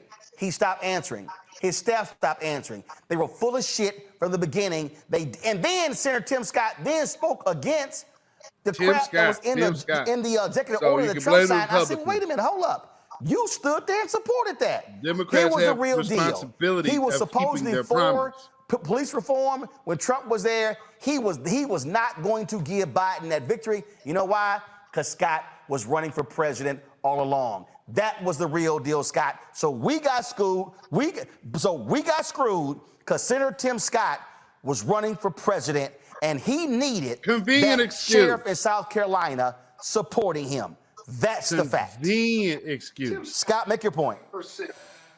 Tim Scott said 3%. How could that be your strategy? The problem that Robert Patillo is having with you and your analysis is because you sound like an apologist for the Biden-Harris. No, I sound like a fat giver. Blame Tim Scott. I'm telling you what you sound like, right? No, hold on, but I'm telling you what happened. Okay, you tell me what happened then. Tell me what happened. The Harris team didn't get it done, and you don't want to point fingers at them. No, you're wrong. Tell me what happened. Both of them. Point fingers at both of them. No, right? tell me. No, Scott. What happened? What happened? Point fingers at both of them. That White House didn't get it done. Let me say it again. Hold on, Scott. I'm going to ask you again. No, Scott. I'm going to ask you to answer this. No, Scott. No, Scott. It passed the House. Scott, it passed the House. You tell me how. No, hold on, Scott. Hold on, Scott. No, Scott. Hold on, Scott. No, Scott. Answer the question. Scott, answer the question. It passed the House. You tell me how they could have gotten through the Senate. I got a bullet that says I'm the president of the United States, and if I do everything humanly possible to get those votes in the Senate, to convince those 2 Republicans. No, Scott, you needed 10 Republicans. Scott, you needed 10 Republicans. He just gave up. He just gave up, and that is the great point that he is making. And you have the president. So it's not like, I mean, because truth be told, he chimed in on the Roe v. Wade, you remember how what was it? Elizabeth Warren and Nancy Pelosi and all of them were so piping mad and taking interviews over and participating in demonstrations and protests over Roe v. Wade being overturned. Y'all remember that? But you ain't hearing this. You didn't get the same energy out that same. And so where are all the white allies here? Where are all of those white allies that come out like, all of these people in the Democratic Party that said that you got enough votes for this bill? Why aren't they coming out speaking for the support of it and pushing for their people across the aisle to get it done? No, you're wrong. Tell me what happened. Point fingers at both of them. No, right? Tell me. No, Scott. What happened? People ain't voting for Republicans. What happened? They voting for Democrats, and that White House didn't get it done. Let me say it again. Hold on, Scott. I'm going to ask you again. No, Scott. I'm going to ask you to answer this. No, Scott. No, Scott. It passed the House. Scott, it passed the House. You tell me how. No, hold on, Scott. Hold on, Scott. No, Scott. Hold on, Scott. No, Scott. Answer the question. Scott, answer the question. It passed the House. You tell me how they could have gotten through the Senate. I got a bullet that says I'm the president of the United States, and if I do everything humanly possible to get those votes in the Senate, to convince those 2 Republicans. No, Scott, you needed 10 Republicans. Scott, you needed 10 Republicans. He just gave up. Scott, you needed 10 Republicans. Don't get it done. Scott, let me ask you again, Scott. Scott, I'm going to ask you again, Scott. How do you get 10 Republicans when you can't get 2? I'll wait. Then don't promise it then. then don't promise it if you can't get it. No, let me ask you a question. Mansion. You can't even manage mansion. It's pathetic. I want to know again. Scott, answer the question. How can you get 10 if you can't get 2? I said my piece on this. No, Scott, you're not even answering it. You can't even answer the question. But the Democratic you can't even answer it. You can't even answer it. You sound like an apologist for Biden Harris. What I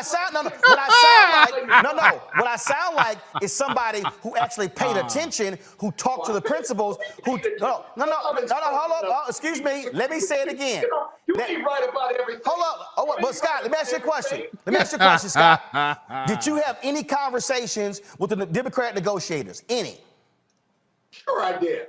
Talk to them all the time. Scott, hold on, Scott. On this bill, did you have any conversations with Congressman Karen Bass and Senator Cory Booker about these negotiations? Did you? Yes. Did you? I am not done. Hold up, Scott. Scott, I'm not done. Hold up, Scott. Scott, wait a minute. Scott, did you have any conversations with Tim Scott about these negotiations?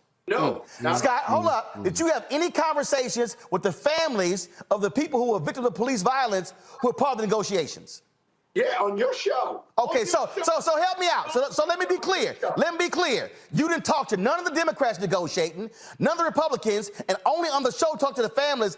I talked to all 3, so why in the hell should we listen to you? Get it done. I'm results driven. I believe results-driven leadership. Well, what I do is I don't just talk. But here's what I do, Scott. Right. Here's what I do, Scott. I don't just talk on a show. Now notice what he's saying, because what Scott, which is the brother in the black, what he's saying is be fair. If you're going to blame Tim Scott, and blame the Republicans, then you also have to blame the Democrats. And look at what Roland is afraid to do. See, what it is for us over here as the us black men, we're disturbing the apple cart because we're pushing empowerment. Them brothers right there that just pushed back on Roland Martin, this is great because truth be told, when you have to defend not doing anything for black folks, and then this brother mentioned the Asian hate crime bill and the Protective Gay Marriage Act. Yeah, those was able to get done. Now, why was it an issue for us? All these set-asides and there could have been something for black folk. Something, but nope.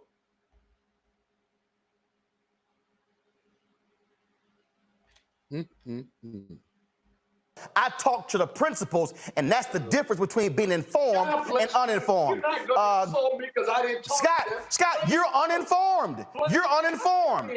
Scott, the only way you know about the negotiations, because hell, I'm the one who told you. Rebecca, make your point. Rebecca. He is Roland's an apologist. There's different tools that we've seen that happen in the past, especially Mitch. Something that we've seen that the Republicans do really well in the Senate is they either suspend the rules or they amend the rules package. And for your viewers to understand that, it's the rules of how the Senate works with what is passage, like whether you need 50+1 or whether or not you need 60 in order for something to advance out of the Senate. And so one thing that I will say, the Democrats could experiment and figure out, all right, are we going to suspend the rules? Or are we going to amend the rules package and change what that threshold? Because there's nothing in the Constitution that says you have to have 60 votes in order for something to pass the Senate. What happens at the beginning of each Congress is on the House side and the Senate side, both leaderships determine what are the rules for something to determine passage. So in the Senate, one of the tools that the senators can do, one of the things that Schumer could have done was either suspend the rules, change the rules package, or figure out, okay, we know if this is a particular legislative package that deals with money, then you could also do different maneuverings in order. But the joyful just that was dealing with money. But I got to shut you down. But I got to shut you down. See, I got to shut you down. This part, I'm going to just play this last part, and this is about it. So one thing that, I worked on the Hill on the Affordable Care Act. And one of the different things that we floated around, I worked for Congressman Dingo, is figuring out, okay, if we actually have to fight on the Senate side in order to get that passed, because remember a couple people, there was the open seat in it was in Massachusetts, Scott Brown. Yeah, Scott Brown. So it was sitting down with parliamentarians on the Senate side to figure out, okay, so what do we do in order to get this thing passed? What are our different avenues? So that happens on each major piece of legislation. And that was, while I hear you on the technical aspects, you are right, Roland, that it was hard for the Democrats to pass it. I don't think it was impossible if they had enough will, if they wanted to expand political capital. Again, and hold up, and one second, excuse me, and you said in order to do that, then that meant Senator Chuck Schumer then would have to lead his Democratic caucus to change the rules. And to do that, how many votes would he have needed to change those rules? He would have needed 60 to change the rules. Stop, hold on one second. You said he would need 60. How many Democratic votes did he have? He had 50. And really he had 48 because Sinema and Manchin would not have gone with it, correct? Right. But I've seen Mitch. I'm stating. But you just said in order to change, for everybody who's watching, you said in order to change the rules, you would need, I believe it's 60 that you would need to adopt the rules. So in order to change. Wait a minute. If we go back to the beginning. Hold on one second. I don't think we needed 60. Hold on. You said in order to change the rules, you would have needed 60. Mid-session. And you needed 60 for the George Floyd Justice Act. You couldn't get to 60. Because in order to change it, you would need to convince 10 Republicans to do it. Do you actually think... At the beginning of session, I don't think you would have needed 60 because technically there's no rules that are being operated on at the very beginning of the session to adopt the rules. But the Senate was tied and they would have to negotiate, correct? They would have to negotiate with McConnell on that, correct? Because remember, it was 50-50. And there's trillions of dollars to negotiate. Oh, I got you. I understand. But it requires a smart tactician to do so. Yes. And what I'm saying is, the point is this here, if you needed 60, they wasn't going to give you 10 to change the rules to make it easier for you. So what I need our folks to do is also to be aware, which is also why I was going so hard for Barnes and Beasley, because the closer, if we were able to get 52, 53, 54, you actually shrink your totals just a little bit. And that right there is why we need to have people who understand not just politics, but also when somebody says, well, this didn't happen. You could go ahead and lie to them. And that's pretty much the gist of what it was. And I wanted you to hear that because, again, this is the real Shill agenda. Making sure that you are instilling, constantly putting in black folks' heads, don't get anything for yourself. It's all going to get caught up in bureaucracy. When you can watch other people, well, that's because they have the votes. Well, aren't you voting for these people to put you in that position? What are they actually getting your vote for then? That's foolish talk. But that's what we expect out of Roland Martin. And so we already understand what Roland Martin is.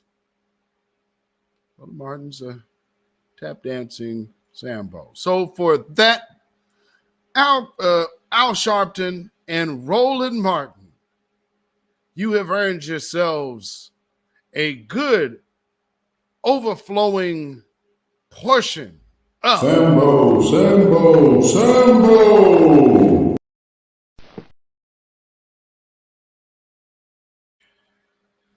Whew. And at the end of the day, you got to remember what these dudes are. Buck dancing, shuffling, scratching, boot licking, bamboozling, Uncle Tom Negro. Yeah, you understand? And most definitely you can't do nothing with people like that. Because see, a lot of these people are already asleep. They are absolutely not woke. You got to let the 2/3 club be the 2/3 club. And I'm telling you, as a psychologist, I'm not going to be able to psychologize all of them on the corner. Some of them going to sleep for good. And I'm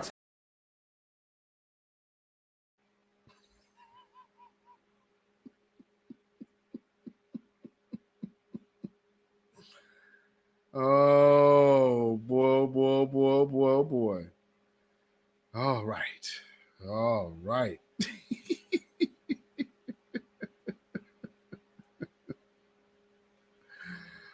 my goodness. Did I say intro? Shouldn't it be outro? Anyway. But like I'm saying, and like I've always said often around here, and as we commonly let people know, these folks have never, they only have benign neglect for us. All that they want to do is now undermine our empowerment. You are watching them trying to use this black woman false flag attack and maneuver that into some kind of new gender war that they have been doing. And I shall say we are having no parts of it. And it also has to do with moving like the Jam woman. She's a whole Nigerian. This is a Somali, and they're trying to do this flat blackness thing. And it's for a reason. Hashtag hands off our reparations. You have no rights here. We're not under the empire.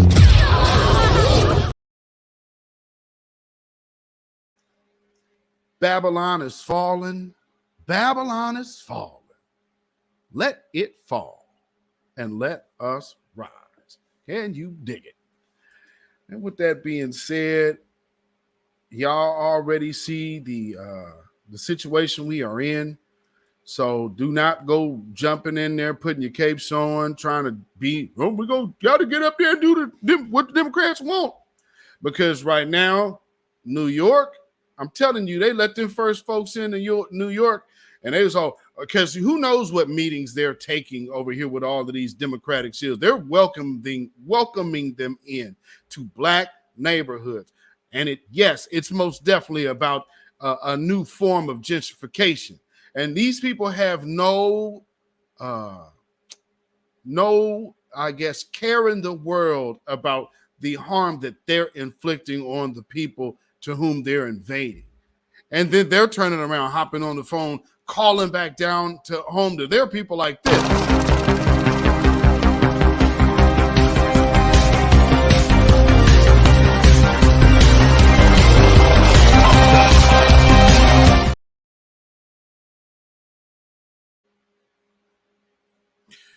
So if you think that we are, we are going to just take this lying down.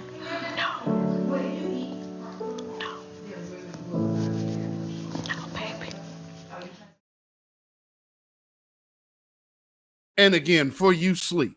And I'm telling you, as a psychologist, I'm not going to be able to psychologize all of them on the corner. Some of them going to sleep for good. And I'm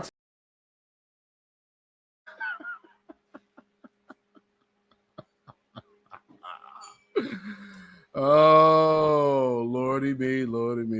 And always remember who Joe Biden really is. I tell you, if you have a problem figuring out whether you're for me or Trump, then you ain't black.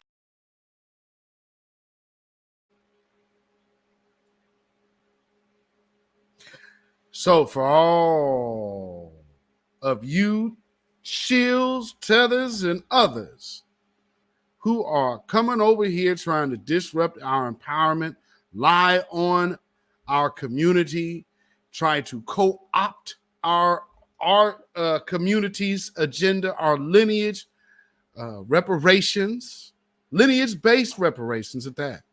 And now you're trying to flat black us into blackness and then move us further into a ridiculous gender war so foundational black Americans will get nothing while so-called being talked into voting for the Democrats again. No. So for all of you who have that in mind and have already cashed your checks from the DNC, well, I think I say it's safe.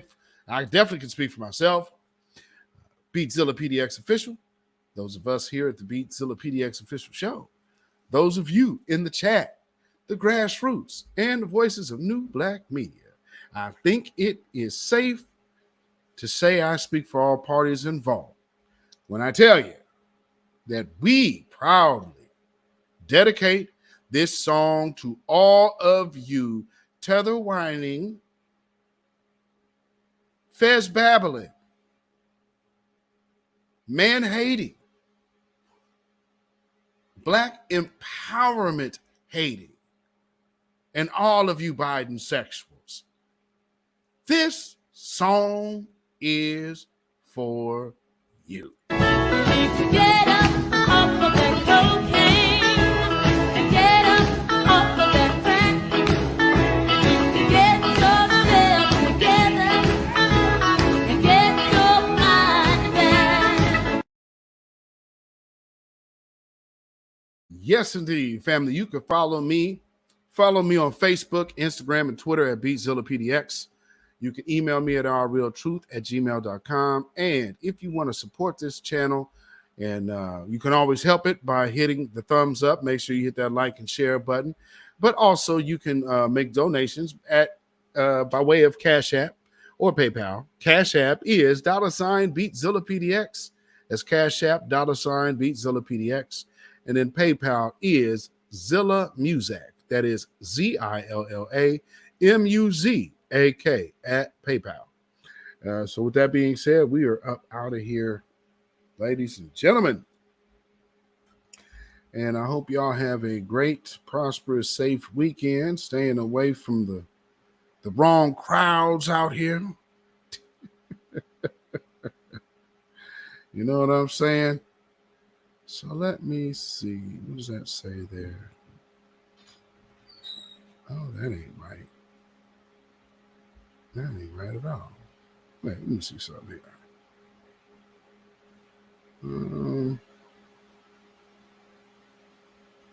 Well, that's the intro. I gotta find something here. Maybe I'm missing it. Maybe I'll put it somewhere here. All right, hold on, real quick. Let me check something. When you know who Satan is. Yes, sir. My bad. Okay, so like we always say here, family, we keep our smooth stones, our 3 smooth stones at the ready, because you never know when you have to handle that business. You know what I'm saying? So stay away from liars. Be vigilant about who you let around you, because you also got to see these people that they're starting to work into the mix. So just be careful, careful, careful out there, family. So stay black, stay vigilant, stay alive. Black first, black first, black first. Shalom, y'all. When you know who Satan is. Yes, sir. You don't have to kill him, no. The stone of truth. Yes. See, that's what you throw. Yes, right, right. Allah says, had we wished to take a pastime from before, surely we would have done it. Nay, we cast truth at falsehood till we knock out its brains. Every one of you that knows the truth, stand up and tell it from the mountaintop. Black people can't take it no more. So wherever you are on the job, in the factory, I don't care where you are. If you know the truth, stand up on the truth and tell Satan, who the hell are you to try and pick my friends? Farrakhan is God's man, and you are from the enemy of God. So to hell with you. Stand up on it like a man.